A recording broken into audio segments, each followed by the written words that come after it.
Here's one more thing I don't want you to miss. Yes, it's a throwaway paintbrush. Yes, there's only so far you can build paint up on there because it only has so many bristles, and there's only so far you can do at a time. And if a professional painter was watching my videos, he'd scoff at this. He'd say, don't listen to Video Joe. Of course, yes, he is, in fact, an average Joe. I could paint that whole thing twice as fast as he could on paint cut in. I can do this whole little section here in a minute and a half. It's taking him 5 minutes to go that far.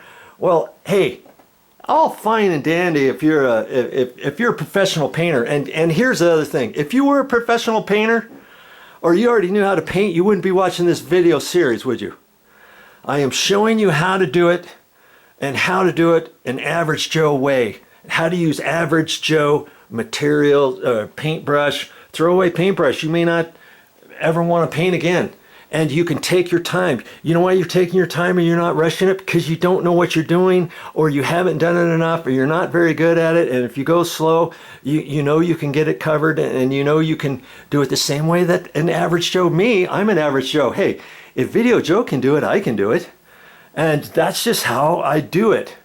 Okay? When I get done with this room, it's going to look just like a professional painter did it.